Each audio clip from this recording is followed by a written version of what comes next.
Guys, my goal is always to help you expand your thoughts and your visions, and we focus a lot on business. Today, we got more into family and some upbringing, adversity, and how that leads to things later. I'm excited for the interview with Shannon Decker. If you're not already following her, she's at Shannon Shape, and make sure you subscribe, like, throw some comments down, keep yourself in the ecosystem, and most of all, share this with at least one person who needs to hear it.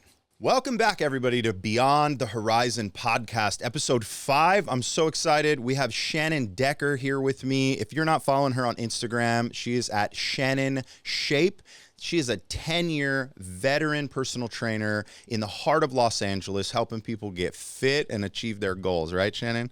Yes, sir. Awesome. Well, hey, thanks for joining us on here. As you know, Beyond the Horizon is all about helping people expand how they can see their life, whether it be positive things or challenges. But we all have this horizon line that we're sort of capped on our vision. And I'm hopeful today's conversation, somebody will be listening to this and they will just get so much out of it, an expansion on how to see things, whether it's challenges, goals, or maybe just some personal fitness stuff. But how are you having a blessed day today? I'm having a great day. Yeah, as you know, I try to fit way too much into one day. So here If we are. following you on social media, I definitely have said once or twice, like, dang, wasn't she just here and now she's here? Like, there's a lot going on for sure. You're not the only one. Yeah.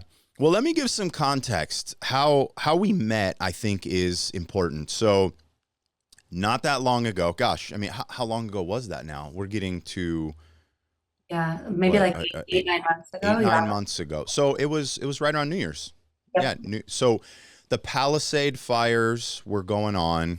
It was right after New Year's, and we saw an opportunity in Orange County to serve by going down to Florence Marine had a shop set up. They needed trucks. They need people to go down there. So me, Libby, and the kids, we piled down. We have a big F-350 from towing the trailer, and we load this thing to the gills with supplies. And it is such a heavy day, right? Like, you don't know what's going on. People are being displaced. Their houses had been burnt down. Fires raging still. And we basically are told, like, hey, can you take this up to LA at the Dream Center? And I'm like, yes, like, we totally can do it. Now, Libby has some history with the Dream Center. She used to go and do things there. Friends sang there. She's like, oh, I know where that's at. Let's go. And so we roll up, and just by chance, right? Like, God puts our paths together. We roll up. We're waiting in line at this hill. We park. And Shannon is one of the volunteers there at the Dream Center, comes over to the truck, and kids get out. And I'll just tell you that moment, what happened, I don't know if you know how impactful it was, but like, going to LA, there's always, from Orange County, I guess, these preconceived, like, are people going to be nice? Are people there really for the right reasons? Like, what are we going to get into? And we go, and you greet us, and you come out, and you're helping the kids, and they're comfortable with you. And usually they're like stranger danger for a minute. And So yeah. they were good right away. And Libby and I talked about it afterwards. You just had this ridiculous aura of genuine kindness. Like, it was real, and it was oozing from your bones during such a time of kind of despair, uncertainty, sadness, all this stuff. But I'm just curious, where does that come from? Hmm. That deep kindness of yours? Oh my gosh. Well, I that is a very good description of that day. It was everybody was like, you need to get out of LA. Everybody wanted me to just get out of LA. And I just felt this pull, like, to go, no, I needed to go deeper. Like, I needed to stay here and help. And I didn't want to leave my city that I love and I'm so proud of. And I know a lot of people have that preconceived notion of LA. That's a very fair fear. But I think in that moment, unless you were here and you guys were here, so you got to feel it, this city came together like I've never witnessed before. Like, when you say kindness was oozing out of me, I think you might have felt it from the veins of the city Mm. because, and I was just a transmitter maybe because everybody was doing everything they could because I think when a tragedy happens like that, you can, when you can put yourself into somebody else's shoes, it's so much easier to have compassion. And for me, I have lost everything I owned in a fire, very, very similar to the fires we experienced here in LA. And it was as bad as you saw on the news. Like if somebody's watching this and they're sitting in the comfort of their home witnessing complete and radical devastation, like it truly was that. And what people didn't see is that there was just chaos throughout the whole city, because remember, fires were popping up Mm-hmm. everywhere. There was just a lot of fires, and we never knew where it was going to be next. We didn't know what was happening. So I think everybody felt affected one way or the other. Almost every single person in LA knew somebody who was affected, or people like me, if you're from California, like you've maybe experienced the devastation of a fire like that. So I just wanted to help any way I could. And we're so lucky we have the Dream Center. Something I got involved in the Dream Center because during COVID, all the gyms were closed and I was going through a big breakup. And I just went to the Dream Center every day, and we had set up a outdoor learning center for kids who maybe didn't have internet, didn't have computers. And we, all my friends donated money for supplies, and we did what we could for these kids that were being bussed in from, areas that really needed help. And I actually ended up moving really close to the Dream Center. So I was just right here. So I was able to pop over there when I could. And I was, like you said, it was no accidents in life, but I really feel really blessed that I met you guys, and you guys came at the 11th hour, because there was a line of cars for probably 2 months waiting to donate, and they were just figuring it out as we went. And you guys rolled up with so much stuff, and I was like, oh boy, here we go. I am not going home anytime soon. So, and all of your kids were just, I don't know, just sometimes just being physically there and willing to help, just it's so needed, but also it's so good for you guys to feel like you're doing something. So Yeah. it it truly was as much of a blessing for me to come across you guys. So Oh, that's amazing. Thank you for yeah, that. And yeah, yeah, it definitely taught something with the kids. Like we had this opportunity to not just talk about something, but do something and yeah, go, and them to physically be part of it. I mean, I would never wish that a repeat of a big old raging fire like that, but some of the things that can come from an event like that or like that. But so you just hit on another thing. Like I'm specifically leaning into this kindness thing because that was when we left, we're like, wow, like I think Libby connected with you on Instagram or something like that. And then you guys started texting, and then it was like, oh my gosh, I'm coming to your son's play in this many months. And we've known you for like hours. Like, I promised him I would come. I promised him and you that night showed I would up. You come. did. Yeah, You showed up. That was awesome. But you just were talking about the reason you got connected with the Dream Center is because something during COVID you went and you helped. Look, there were a lot of people affected by COVID, and not all of them decided that they were going to go and volunteer and build stuff, raise money, get people to give, and set this whole thing up. So kudos to you for that. But is this something that's taught? Like, were you raised to be that way and to give and to go out above and beyond self? whew. So I don't know if we have enough time for to talk about this, but I think it does come. What you're trying to dig at is my internal desire to be kind to people, be empathetic to people, and to realize that it's not about me, does come from my childhood, I think. And I know since we're new friends, we haven't talked about it, but I'm able to do a quick snapshot now. But my family, who you see on Instagram, that's really my aunt and uncle. So Mm-hmm. it's my biological mom's sister. And if you guys were to come to Santa Barbara, which I hope you do someday where they live, I would introduce them as my parents. And they say, this is our oldest daughter, Shannon. But my backstory is pretty layered in a sense where I had, a single mom who raised us on welfare and a lot of government programs. And we had, house and food insecurities. Everything I had was either from my family here in California or government assistance or the school or, parents from the teams that I played on sports.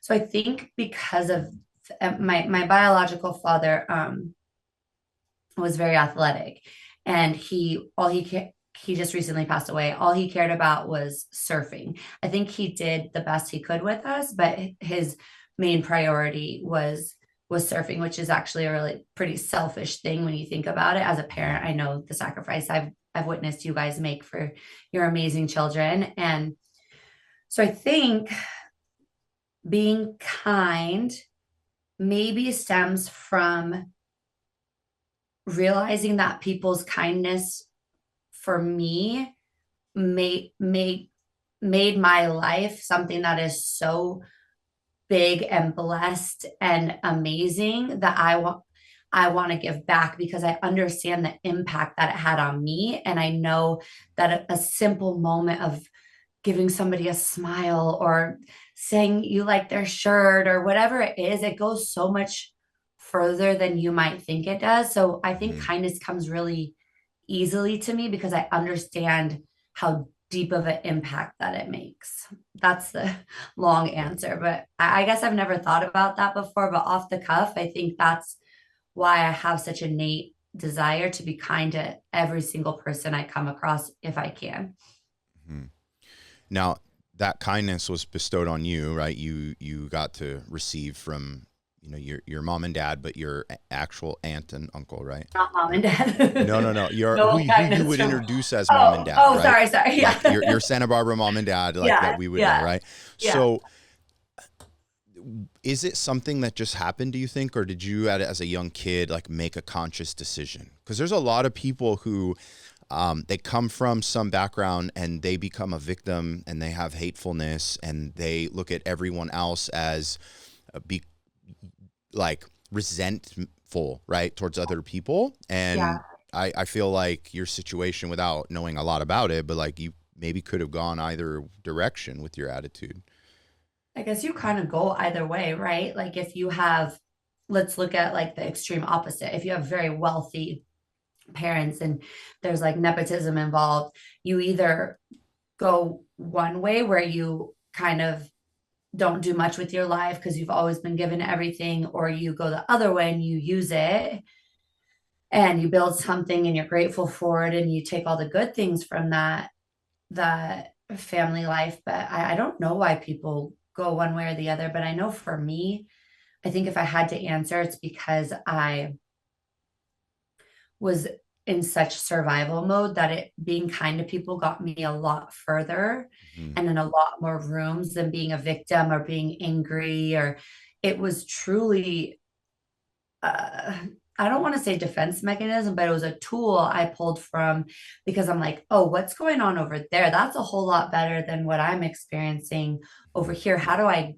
get there? Which is what your whole podcast is about. If I'm not exposed to certain things, I don't even know what's possible. Like, Mhm. I grew up in a small town in Washington State, and my brother and I both tested into this program that, you got to do extracurricular, like they called it highly capable learner. So, they had, I didn't want to do most of the stuff. Like they were, had us doing robots and building bridges and going to the opera. And I just wanted to play football with the boys. But so anyway, so we got to be exposed to certain things like going to the opera in Seattle. And I, a lot of these college students that were my camp counselors, they would talk about traveling. Or I just think that unless you gain access to people and certain things, you all I would have known what was in front of me, which was not the best. It was like Salvation Army and it was food stamps and it was a scarcity mindset. Mhm. So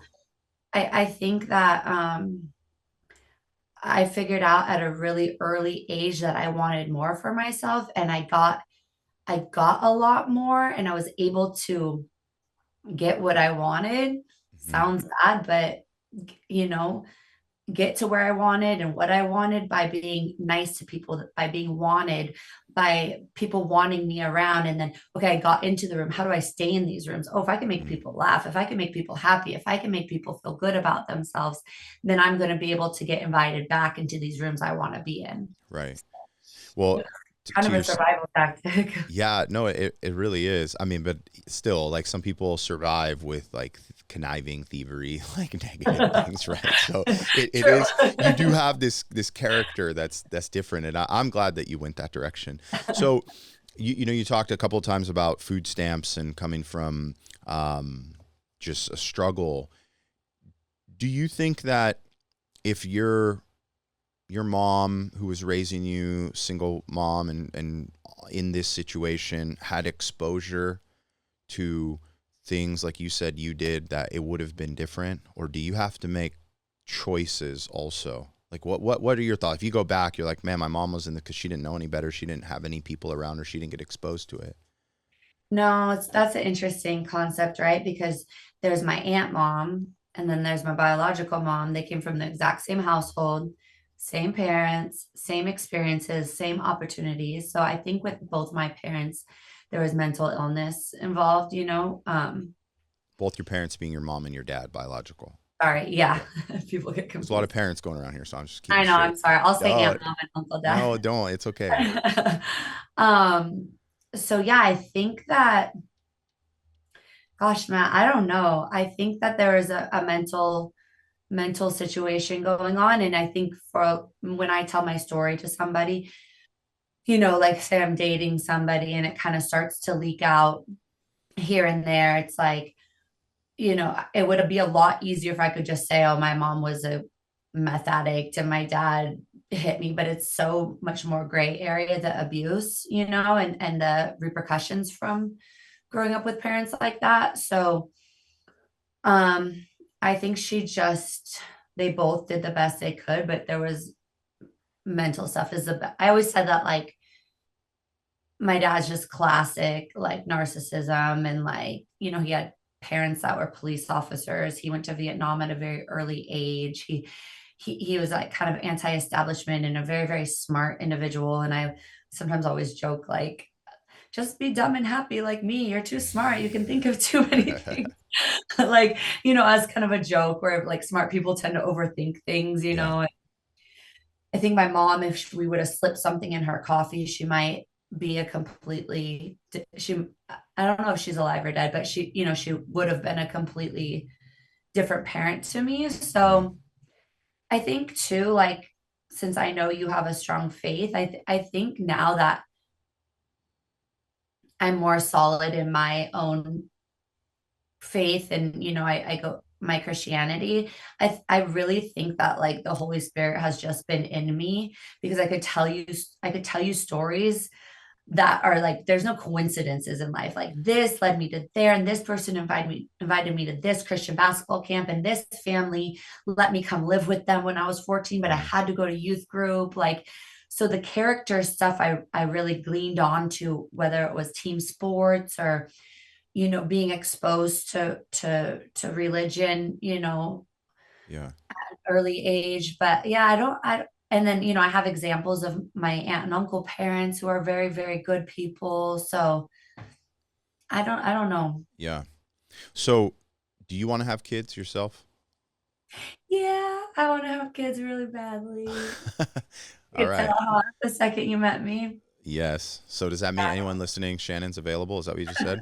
Yeah, at this point, honestly, at this point, like, let's uh, just, I don't even care anymore. all right. We'll put an intake form at the bottom of the podcast. Anybody who's looking to just dating. No, I'm just kidding. But I asked the question because I often think about this, especially when I'm having conversations with people. It seems like a common theme that it was like someone went this way, someone else went this way. You talked about your mom and your aunt mom, that they both came up in the same house, same opportunities, same exposure, all of these things. Does it cross your mind at all? Like, how do you make sure that in a household that as all of them go the side like your aunt mom did? Like, how does, you know, like, I don't know, I have a 10, a 7 and a 5-year old. So like, these are real thoughts in my head. None of these kids are at a stage yet. And, you know, praise God and pray to God that we keep them going on the right path. But do you think about that ever? All the time. And I think we should also say, like, any parent advice you give on here, people should listen to, because you guys are both incredible parents. Like, And those kids are so blessed to have both of you. The amount of like attention and care you give them. But I think what I really loved about you guys is that you let each of your kids be themselves instead of trying to control who you want them to be. And you really do a good job of facilitating their unique personalities and then funneling them in whatever direction they choose they want to go. And that I think is advanced parenting and really cool. So Well, that's that's awesome. I appreciate the perspective. We haven't even hung out with like all that often, but the kids have been there every time. So that's yeah. huge. Yeah. Yeah, and you see things from social media and stuff. And just when I first met you guys too. But so I think for me, so I'll give a full background. So I'm turning 42 a couple days after Christmas this year. And I think because of survival mode, I was hyper focused on myself and taking care of everybody else. I was really, really good at pouring into other people, but I didn't really know what I needed and all of my nuances for dating and what was important to me in the future for a partner. Um, and I was in 3 long relationships, and the last one was ended around 2020, 2021. And I never dated before that. So I was what, 35? And I thought I was going to marry my last boyfriend, who I was with for 6 years and have kids with him. And that didn't work out. And I'm actually really glad that didn't work out, because after that breakup, I was finally able to focus on myself. I'd been in therapy for a couple of years, but I hit therapy really hard. I started dating, which really teaches you a lot about yourself. Like, Hmm. I encourage everybody around me that are younger, maybe just freshly divorced. I'm like, date as much as you can, because it's actually, you learn more about yourself than the other person. So I'm really good at training and I'm really good at working out, but I'm even better with kids, I think. I grew up babysitting and nannying and just pouring into as many kids as I could, my friends, my cousins, who are like my brother and sister, just so many kids in my life, and kids I nannied, for weeks at a time when the parents would go on vacation. So it's odd to my inner circle that I'm the one left that doesn't have kids. But because of my faith, I was finally able about a year ago to surrender fully to whatever God's plan was. And when you feel it in your being, like, it's not just so Hmm. you're not just saying that, but you're like really praying. Yeah. I fully was like, I used to think that not having kids would be like, why am I even here? What's the point of life? Like, it was that ingrained in me to want to be a mom. And I think that when I went through a lot of different prayer about it, I think it could look different. I think that somebody I end up with could have kids. I think I could adopt. I think there's still a chance left for me to have my own kids, but I'm okay. I'm fully okay with whatever God's plan is. Hmm. But I just started finally looking into the process of freezing my eggs, which is scary because it's like you don't know if your eggs are still good, if you're too Hmm. old, if a doctor's office will do it because of your age. Like, there's just so many things with having a kid that you don't think about until you like immerse yourself in the process. So Yeah. I'm dating actively. I did think about maybe just co-parenting or having kids with somebody that wanted them too, but then I kind of was like, no, like I really believe I can have it all. Like, Hmm. so it's been a journey. We could talk Yeah. a whole hour about that, but I really do want kids. And I encourage, I guess the lesson I could share with everybody is I encourage women in their late 20s, early 30s, if they do want to have kids, I encourage them to not let whatever fear is stopping them, or being too busy, or whatever we tell ourselves, just do it. Like, just look into Hmm. it and do it. And you'll be so happy that you did. It really is just an insurance policy, and anything can happen. Wow. Two things.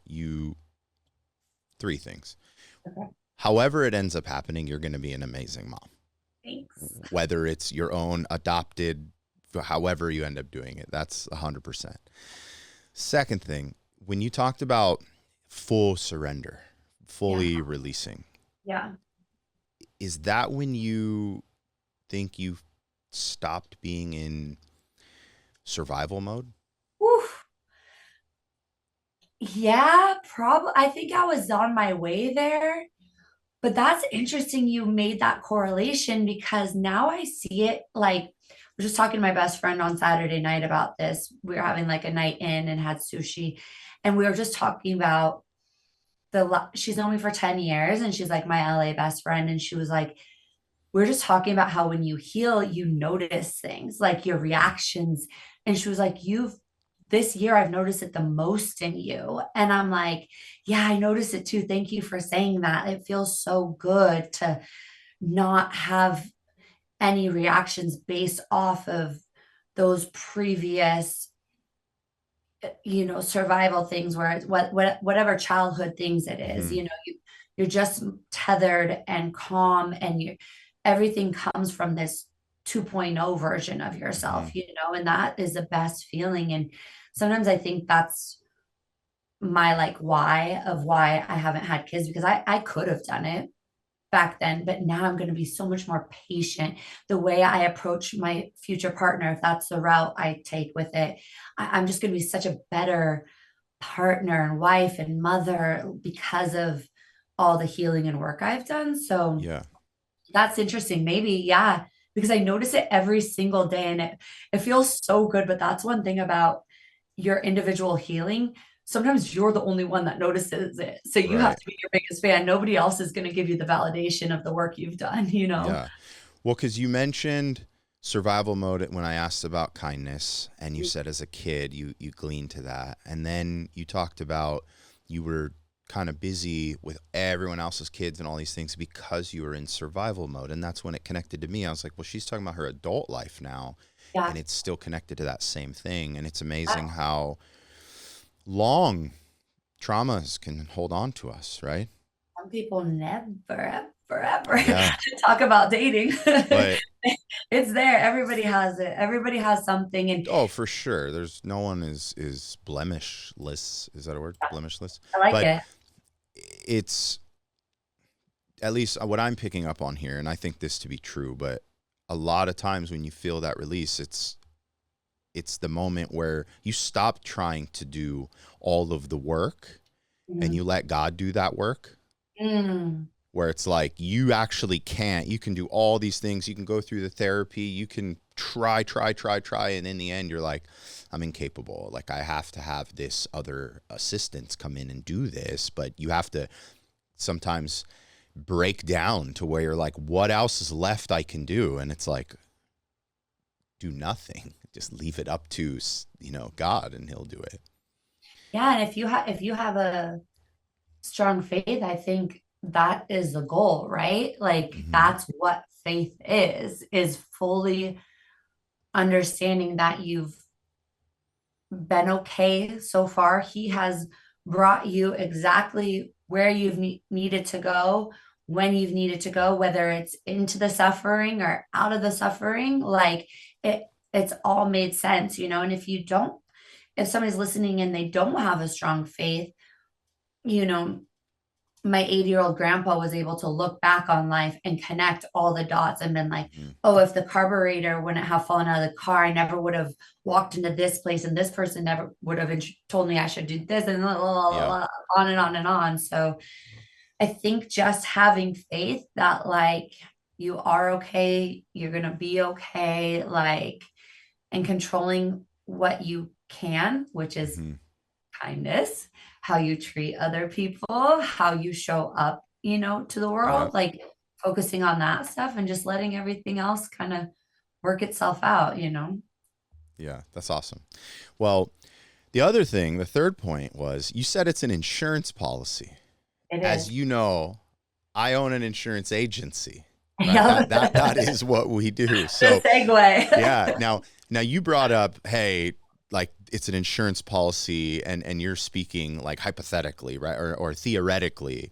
Yep. But I do have a question for you, being somebody who you don't have kids right now, but you know you want them, and you know you want to have a spouse. But I believe that you are a significant earner of the bread, right? You're a breadwinner. So you might not see it right now as a need to like own life insurance, and maybe you do, I don't know. But um just curious, what is your perception on insurance? Do you think parents should have life insurance? Some of our client or prospects that we're trying to convince to move forward, like, are they crazy? They just don't see it, or not having kids yet? Do you look at it the same way? Gosh, I think that I think that this last year has been transformative for me with the mindset that you are talking about. I used to just would fly by the seat. Okay. I used to fly by the seat of my pants. And I think that goes back to the trauma again, where it was just like what was in front of my face. And I think you would think that so much happened to me that I'd be like, oh, I need all the insurance policies I can. But I think when you're literally just figuring out like how you're going to put gas in your car and food on your table, a life insurance policy for something maybe happening for your kids is like the least of your worries. Right. And I think also when you're in a certain socioeconomic place in life, there's a lot of information out there and a lot of unkind people trying to take advantage of you for Hmm. their own benefit. So it's really scary when you're looking for something and you don't know where to start. Very similar to a personal trainer where it's like, okay, I'm ready to finally change my life. This is so intimidating. I don't know where to go or what to do. I'm going to go to this expert. But guess what? There's a lot of trainers out there that are just trying to sell you packages who actually aren't good at what they do, who actually don't care that much about you and aren't willing to listen and kind of like give you the tailored service that you might need in order to keep you going to reach the goals you might have. Hmm. So I think that's where somebody like you is so valuable because you're able to really listen. You're a genuine person that actually cares and can guide somebody in the direction they need to go. Because I know for me, gym talk, whatever, walking into any gym, so easy. If you want to, a year ago, if you wanted to talk to me about insurance and my bank account, I would be like, I have mail anxiety, I have banking anxiety, I have so much anxiety around my finances, my future, the decisions I should be making, where my money should be going. I just made money, I spent money. I made money, I spent money. I had a lot of fun in life. Hmm. But this year, I had a really tough financial year when I moved back from New York and I had to restart my business. And I could so proudly sit here and tell you, like, yes, this is so important. You need renter's insurance. You need to have your car insurance and everything printed out, easily accessible in your glove compartment. Like, there's so many things I do differently where I'm like fully adulting Hmm. so that my life runs smoothly so I can continue to make money the way that I do. And I just took a lot of speed bumps out of my way, Yeah. learning about really sitting down and being open to reaching out to experts like you or to using chat gpt to figure out what the best credit card is, whatever it is. I Yeah. feel so much more financially literate and capable. So when I do meet my partner, I feel more proud of what I bring to the table in that area. Well, the access to be financially literate today is more available than ever before. Also, more available to be taken advantage of by people. So your cautiousness and what you said earlier also, completely makes sense. I think, and you can second this or not, but you said you're fully adulting and you're like proud of it and stuff, right? And it's like for so many of us, none of the things that are quote adulting were like ever actually taught. They were either kind of made fun of Mhm. or completely not even talked about at all, right? So then you find out what it is after struggle and you're like ripping your hair out like, wait, I don't, it's not supposed to be like this, right? But I didn't get the information I needed. 100%. And yeah, there's a ton of information, but what you're saying, if you never learned it and you didn't have anybody that presented it in a calm, digestible way. Like, I've listened to Money podcast before where he has four different experts on there, and they're each saying, this is the way to go, this is the way to Mhm. go, this is the way to go, because that's what worked for them. You know what I Yeah. mean? And same as fitness, not what works for me is not going to work for you. Mhm. So my job as a professional is to figure out what's going to work for you, Yep. So I think that since it's your world, it's so not intimidating to you. Mhm. A year ago, I couldn't have even like, I would have made a joke, I would have brushed Yeah. past it, I would have like, it was hard for me to even look at my bank account. Well, it's never too late, and it's a good thing. And actually, I learned this from I did a bunch of Grant Cardone classes a few years back, and he was talking about look at your bank account every single day, no matter Oh, what. If you look at it and you're happy, then use that as fuel to keep going doing more of the same thing. If you look at it and you're unhappy, then use that as fuel to go do more of something to bring more in there and change your habits. But every day, like look at it, right? And I really prior to that, even having been in this business for a long time, did not have the daily action of, must go, must look, must itemize. So, I mean, that's just a simple thing. But I'm curious if you believe these two things parallel. You're talking about training, physical fitness, and that was paralleling to like money. So would you say, even though there's a lot of different paths to accomplish said goal, financial freedom or retirement, and then personal fitness journey, getting in shape, losing weight, all that stuff, a lot of people get analysis paralysis because yeah. they don't know, they won't do. But I would argue that even if you don't know which of the four paths is the best one, the one that you stick to and that you're able to stay committed to, at least in the beginning, is the best one, because not acting at all will not get you anywhere closer. So, like trying to lose weight, a calorie deficit is sort of what you need to do to lose fat, whether you burn more calories or eat less calories in the end. That's kind of in general, you got to do that at least, right? Be committed to accomplishing that. 100%. So, how'd you get into personal fitness? Is this like a dream your whole life? You're going to be a fitness trainer? No, it was just God's path. So I, through survival mode and going from home to home, a stint in foster care, friends' houses, my aunt and uncle, being on my own, just three different high schools, com- a lot of chaos, and a lot of instability. I end up in Santa Barbara, left Santa Barbara, came back, just kind of, you know, true survival mode. Mm-hmm. And I settle in a little bit more. And my aunt and uncle parents let me come stay with them. And there's rules, and I never really had rules. And there's a family, I never really had family. So there's a lot of transition going on. And I put myself through college, and I get my teaching credential because of the kid thing. Mm-hmm. And then I am dating a guy, the second long-term relationship, and I think I'm gonna marry him too. So I was like, he's gonna have his own business, we're gonna have a family. And I had started modeling at that time, and it was pre-Instagram, so it was just agencies, and I ended up working a lot, but I didn't tell anybody because I'm so athletic, but I didn't look like a traditional model from when I grew up. Mm-hmm. So I ended up booking so many jobs because of all the reasons why I never thought I could model, but I was like kind of embarrassed about it. So I'm like, okay, I can keep modeling, and I can switch to nursing, and I'll be able to provide healthcare for my family, my future family. So I go into nursing school, and I keep modeling in LA. I break up with that guy. I hate nursing. And I was old enough to know that I could do injectables. I just had to get through school. I could do so many sales, like so many things with Yeah. it. But I had this like visceral reaction. I didn't want to get out of the car. And I was like, everybody's like, you're going to be such a good nurse. I felt like I was disappointing so many people because this was supposed to be my path.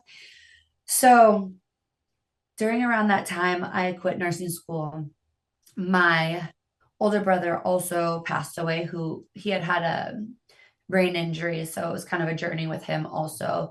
So he ends up passing He had a away. brain injury that he sustained for a long time, or something happened and he passed? Yeah, something happened. He had got the brain injury. Then he sustained it for 5 years and he passed like 5 years later from complications How, due to the how brain. old was he and you? He was 2 years older than me. So he was 31 at the time. Okay. One at the time. Yeah. So I'd kind of been going through it with him, because I was the one in our family to take care of everybody. And my aunt and uncle were amazing, of course. And All my, you and your this is your biological brother? So yeah, you guys both were living with your aunt, mom, and dad. he kind of took the route. So he ran away.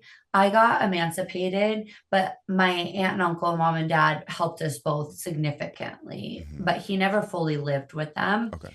He lived in like, since he ran away around the same age, I also, he was 2 years older than me. So like 2 years later, I did the same thing, but I tried to like do it in a way where I could stay and play basketball at the high school I was going to, Hmm. because they were kind of grooming me to be a star on that team ever since 8th grade. And so I left I made it through freshman and sophomore year, but it was just so bad, so bad at home. So I did, I did foster care, I did the court system, I did friends' houses. And then at that point, I left, did a tiny, tiny town basically on my own my junior year. And then my senior year of high school, I end up with my aunt and uncle parents. But by that time, I was kind of just burnt out on life and kind of rebelling a little bit. So that's when I started like surfing more and like skating more and like triathlons and that kind of stuff. So I have like extreme sport background that a lot of people don't know about because now I'm like a glam gym girl in LA.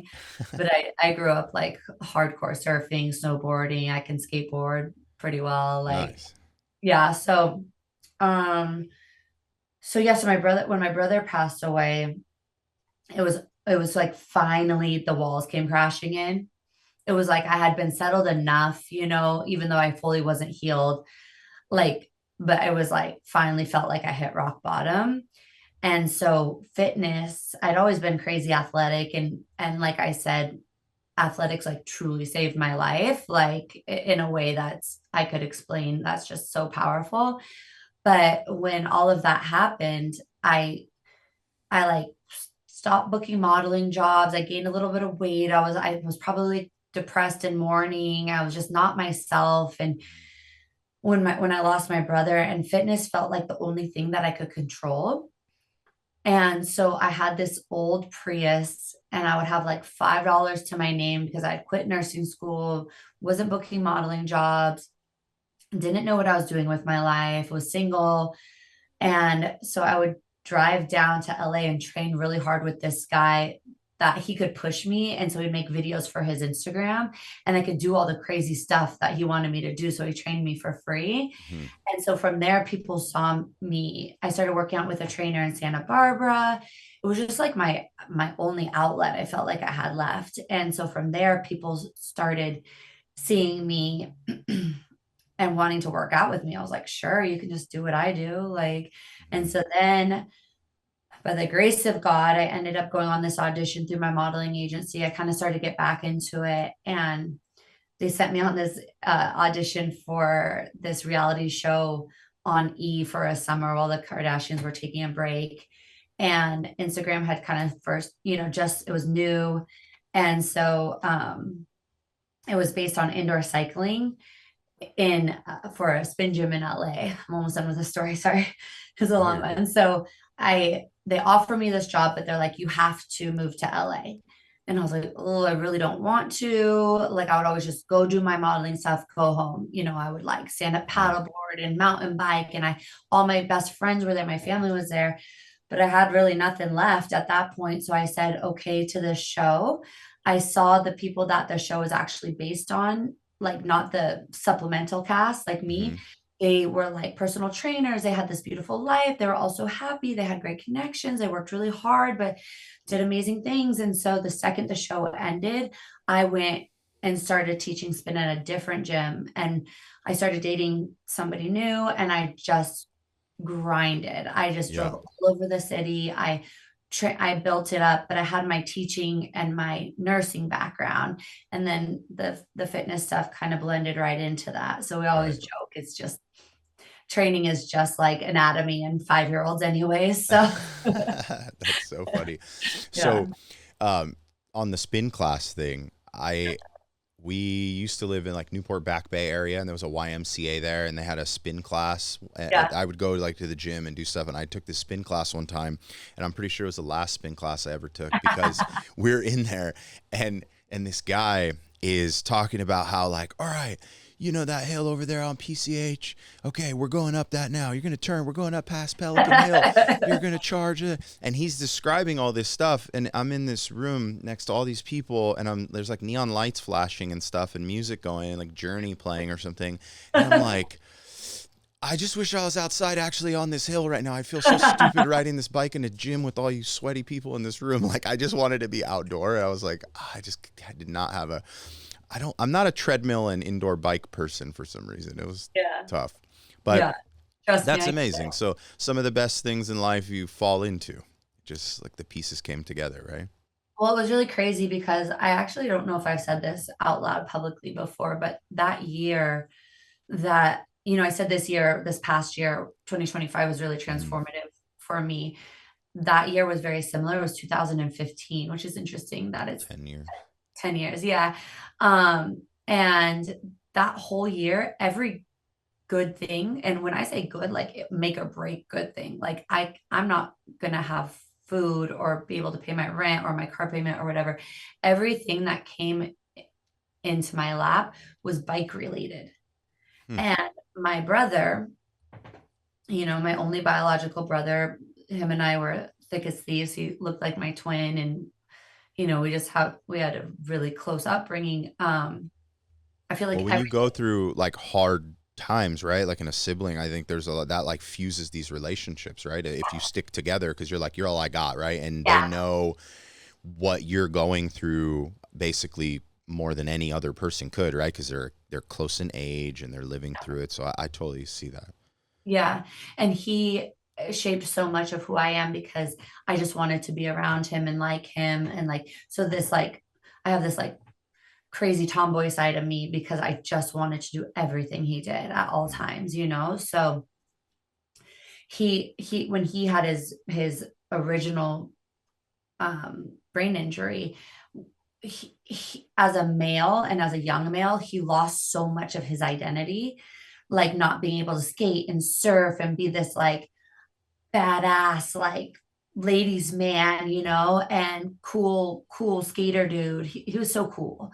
Like he was so like poetry writing, coffee smoking, surfing, surfing like extreme places and skating Burnside and Portland. And like he was just so yeah. cool, train hopping across the country. And when he lost that identity, Mhm. one of the only things he had left that kind of like fueled that extreme desire in him was riding his bike. Like he would call me and he'd be like, Shan, like I bombed this hill with no hands. And I was like the mom, I'd be like, Colin, you have to wear a helmet. What are you doing? You're gonna die. You almost died. You want to die again? Like crazy, Yeah. crazy sister. And he would just get so mad at me because he just wanted to tell somebody he felt that feeling again. Hmm. And so, gosh, sorry, I haven't talked about my brother in a long time. Don't be sorry. So that year was so wild because when like you get signs and it's almost too weird, you don't want to like say it out loud because like nobody's really gonna understand, or like Hmm. you have like a psychic moment, like people aren't gonna get it. Like every really important thing that happened in my life that year was all bike related. I haven't remembered that for a while.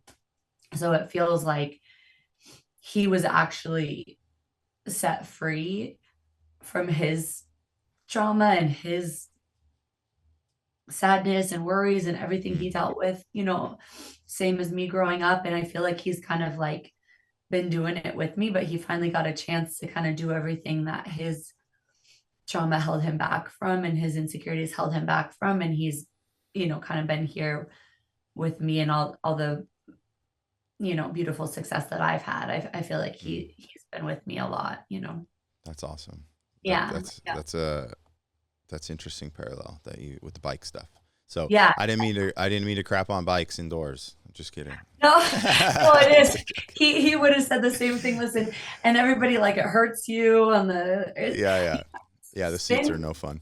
Yeah, indoor cycling. We're supposed to say indoor cycling because there's this guy from Santa Barbara who invented spin. His name's Johnny G. Hmm. And anytime you say spin in a magazine, on a podcast, he has it copyrighted. So we have to say indoor cycling. Indoor But cycling. yeah, Perfect. So if I yeah, get a letter, then yeah. we'll just Tell, Jo- we'll tell Johnny split. G, you know Yeah. me. That's funny. So, No, it was had a moment there for a while, but I think COVID and germs and hot sweaty rooms mhm. and flashing lights.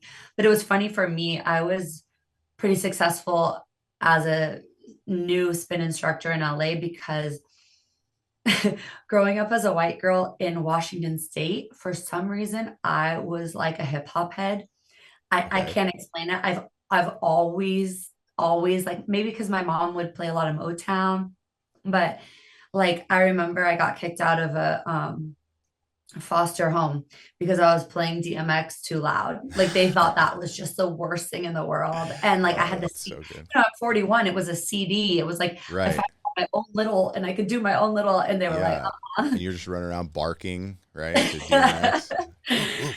That's Oh funny. man. So when I got to that always stuck with me. That was just my Mhm. preference. I just really loved hip hop. And I watch all the documentaries still to this day. And um so when I came onto the scene, I just was like, no frills, no fluff. It was a dark room, and we worked really hard because that's my mentality as an athlete. Mhm. And I would just play like hardcore, really inappropriate hip hop. And people would come back to my class, like the people you would not That's cool. expect to be in my class were Right, there right. because there was a lot of like Yeah. gay guys and Britney and pop going on within West Hollywood as a culture within the spin Yeah. industry world. So I got a lot of the like overflow for the no nonsense hip hop crowd. Right. Later on that day, there's some surgeon just hardcore rapping, and they're like, "Where are you listening?" He's like, "Oh, I'm a spin class this morning. I heard it." Right. Literally, it was pretty funny. Like when I think back, I'm like, I Yeah. should have not been playing that inappropriate music to that room, but It all worked. it all. So I'm curious to know a little bit more about your business because it kind of just evolved. It just happened, right? And it's growing. You talked about moving to New York, coming back, having to start all over. Starting all over is tough. I think for a lot of people, it's something so intimidating they never do it. Yeah. How did you gear up for that and start from scratch and everything looks like it's thriving? Yeah, everything is thriving. Thank you, God. Thank you for noticing.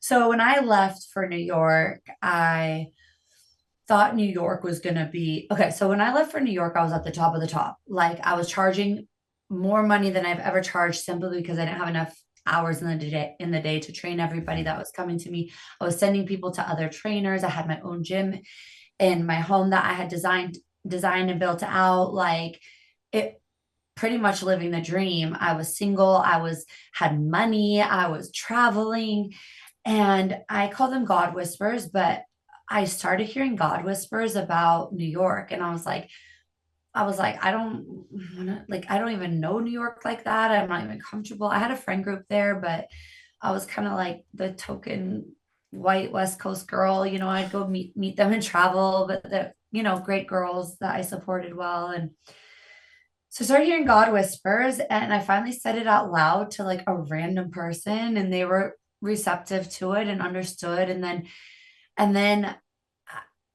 it wouldn't go away until I started taking action. And then once I kind of started taking some actions and saying it out loud to a couple more people, it was like green light, green light, green light. So I kind of blew everything up and left within 3 weeks. And Dang. yeah, I think if I wouldn't have done it, I wouldn't have Yeah. done it. Right. So I ended up in the financial district on Wall Street of New York, which was a great place for me because I didn't know how to ride the subway. I didn't know. I think it's my personality. Like I wanted to conquer it. Like I felt Yeah. like I had conquered LA. I feel real comfortable here. So, and also I had done a lot of mental healing.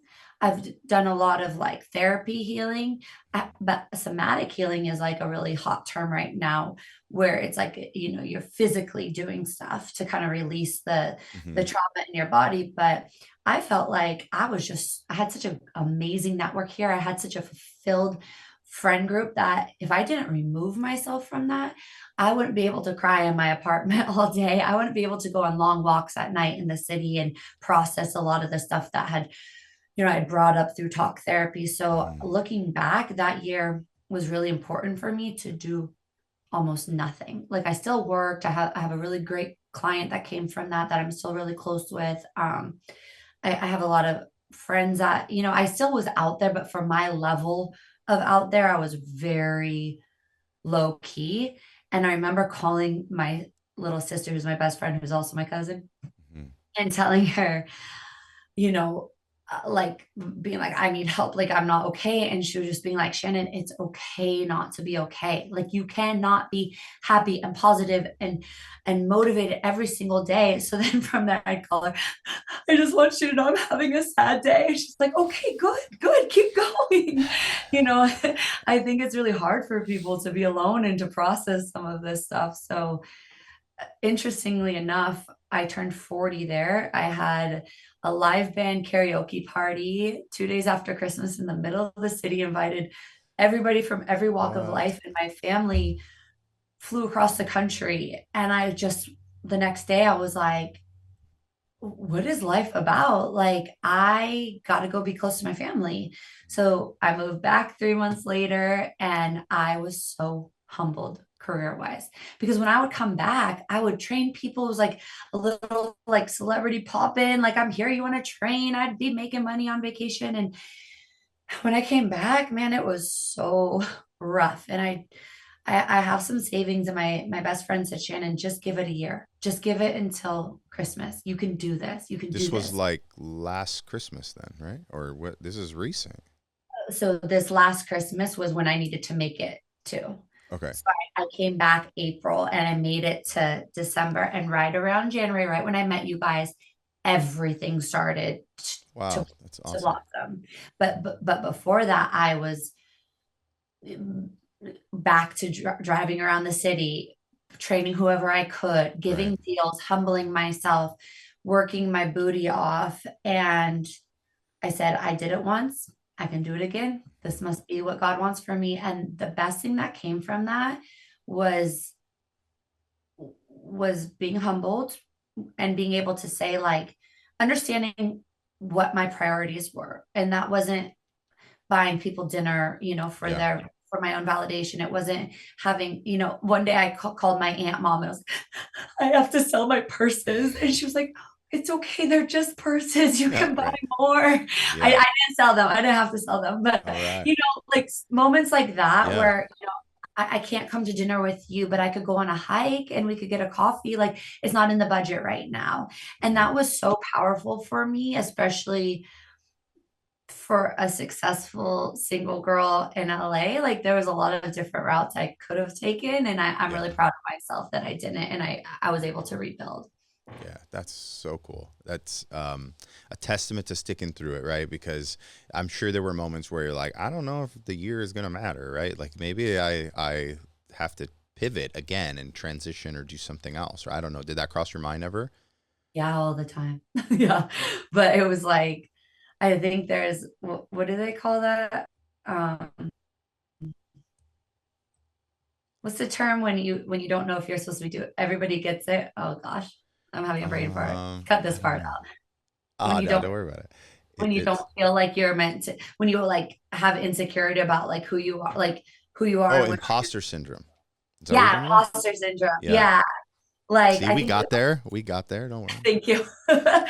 Sorry. Imposter syndrome. I think that, we all go through that. But when you put your head down and you're humbled and you kind of remind yourself that you're walking your ordained path, and you just Hmm. gotta, like, again, have faith and Yep. put one foot in front of the other.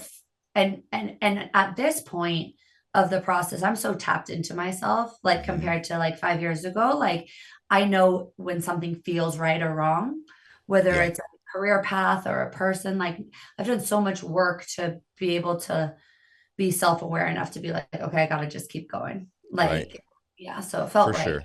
I think the imposter syndrome thing, if you're somebody who's trying to go beyond coasting, Mm, I feel like it just comes back over and over. I mean, I've been in my profession for this is my 17th year, wow. and there's some stuff where I'm like, I'll put me up against anybody. I'll take you out, right? Like I'm really confident.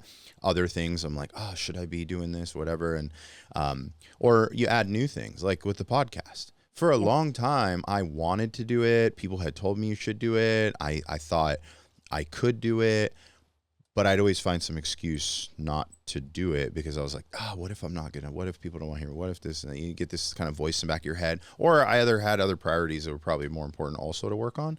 But then I was just like, we just got to do it. I mean, we have a audio, video guy who's an employee here. I got lights. We got a studio. We have all these things. Like, there's Yeah. zero excuses left. Like, there's Yeah. nothing, right? Yeah. So, My version of that is my app I'm been working on for 2 years. Like I might have the world record of internally for the company I'm using. They're just so over me. Like because I am the same. It makes me really nervous to not do tangible in-person money. mm, And it's like so foreign to me, because I'm like, I'm better in person, but all I've ever known my whole life is show up and work. Like mm, the amount of like jobs I've done is like would blow your mind because that's all I've ever known since I was 14 years old. I've been working, yeah. wherever and however I could. So to feel confident enough in my 10-year career to be an authority and to launch my own app is absolutely terrifying. Yeah, I just use little goals to combat that imposter syndrome where it's like I don't Mm, have to be the biggest, the baddest, the best, right. Yeah. Just a little wind in your sails, right? And Yeah. then a little Yeah. more. That's awesome. Well, so in your business is thriving right now, right? Anything like cool, exciting that like maybe somebody else who's coming up trying to build a personal fitness business, like you don't have to, but you also are more than welcome to share like any just relationships or opportunities to train or things you've done where you're like, this was like total pinnacle. Like I got butterflies. It was awesome. Any cool stories or anything like that? Oh gosh, that's a great question because I think probably for you too, when you're in your own career, you're always thinking like, what's next? What's next? What's Mm-hmm. next? So you maybe don't take the time to be like, hey, that was pretty cool. I got to travel to Milan and Paris with a client. So yeah, right now, something that happened within my business recently is that I started training up in Santa Barbara. So for those listening that don't know, it's 90 miles. So it's about an hour and a half drive north. And my whole family is there. So my brother, my sister, my mom, my dad, my grandma. And I had good friends, and also I used to train both of them periodically throughout the years. They lost their home in the Palisades fire, and they ended up moving up there. And they called me for a recommendation. And this was during the time where I wasn't cruising yet. And they said, "Do you know any good trainers in Santa Barbara?" And I said, "I'll do it, but it has to be Tuesdays and Thursdays." And they're like, "Great, those are the days we want." So I knew I already had two. So then from there, I call up my Santa Barbara best friend, training her 15-year-old son, basically my godson. I'm just my sister trying to get my parents to come to the gym. But I was able to ingratiate myself so seamlessly because these are the people that own the gym are either like, friends of 20 years, or the other one I used to babysit his kids, when Mm-hmm. I was 17. So since the fire, since I met you guys, I've been driving up to Santa Barbara twice a week, and it's a grind, but it's so fulfilling because I've gotten to train my sister. I see my parents for dinner. I stop by and bring my grandma a coffee. I've reconnected with some of my best girlfriends, who don't love to come to LA. Mm-hmm. And so that has been really special because the whole reason I came back from New York was to be closer to my family, but I got thrown back into rebuilding that I was like so Hmm. hyper focused on, I got it, Yeah. that I was like, wait, this is the whole point over here. So not only am I able to financially, there's a lot of opportunity up there, but then I'm so fulfilled within my spirit and my heart and my soul, getting quality time with my friends and family up there. And then, of course, since that happened, I got a really big pop star, we'll call her pop artist here, who I can't say her name. So Yeah. that came That's fine. about 6 weeks ago. So now I'm figuring out prioritizing both Yeah. back and forth. So that's why you kind of see me here, me there. But she's one of the top female performers in the world, and she is just a dream client. I don't know all of my celebrity That's clients. People always want to know about celebrity clients, but usually like they're not the best ones. yeah. For me, they're the best ones. I don't know how every single celebrity client I've had the pleasure of training, whether it's for 3 months straight or 4 years Yeah. straight, angels, just good people. They want to train. They're smart. They're capable. They're genuine. Like so that's been really cool. So I think it comes back to the surrender thing Mm. where you're just like, the people that are meant to train with me are going to find me. And if an opportunity doesn't work out, it's not meant to be. And Yeah. there's plenty of direction and redirection happening at all times, I feel like. So That's way cool. I think it's so impressive, and it goes back all the way to the very beginning of the podcast. When I asked you that, I think most people would have first answered with the pop star, I just landed a big client.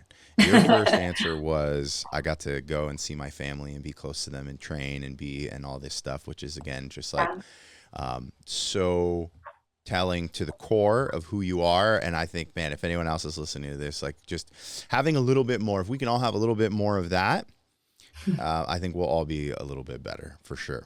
that's really kind. Thank you. So beyond the horizon for you, if you thought and you said, gosh, I'm gonna challenge myself to think a little bit further than what you can actually see clearly right now, what's something that lies beyond the horizon for you that you've been itching at? Like we could say it out loud today. What's something you want to work on, you want to do, or that's kind of that next further thing? Yeah, I think career wise, I think it's going to be actually launching my own app, which it's 95% there. That I don't even care if not a single person downloads it. Like the day I launch it, you're going to be sick of me on Instagram. Like it's going to be such a huge accomplishment mentally because I think, like I shared, I think I've been really scared. And usually Mhm. fear doesn't hold me back from anything. So it's really interesting that this has been really hard for me. And I think it's because it's like having self-worth and believing in yourself and all that you have to offer within your skill set and your career field. So that's a really big one, is getting that launched. And then after that, I don't know if you've picked up on it, but I really love fashion. Mhm. Like sometimes I joke, like nobody really wants to know my workouts. They just want to know what pants I'm wearing. So that's like a really big secret dream of mine, is to, throw another pair of yoga pants your guys' way, because I am the authority in that department. Yes. All right. Um, some kind of athleisure line. I always joke that, you know, I like to wear untraditional things. Like, when I do triathlons, I like to wear street clothes, Hmm. and pick off all the people in the traditional garb, like, because I'm like, you can Yeah. still be athletic and stylish at the same time. That's So I'm cool. really interested in that. And then I think on a personal level, like I mentioned, is just fully believing that I'm worthy of having a happy, safe, beautiful home and relationship and family, and like really encompassing that and continuing to make decisions Mm. towards that vision, like that. Yeah. Also not self-sacrificing and being in situations and relationships that aren't serving me in that vision, Hmm. continuing to stand in that truth and feeling like I'm worthy of having it all. Yeah. That's amazing. Well, I completely appreciate the time. I think the conversation went a lot of different directions and was Yeah. amazing though, and it's so full of fruit. And I think that you are full of the fruit of the spirit, and you definitely like are all these things are living out. And so before we wrap up, Mhm. can I pray for you? Yes.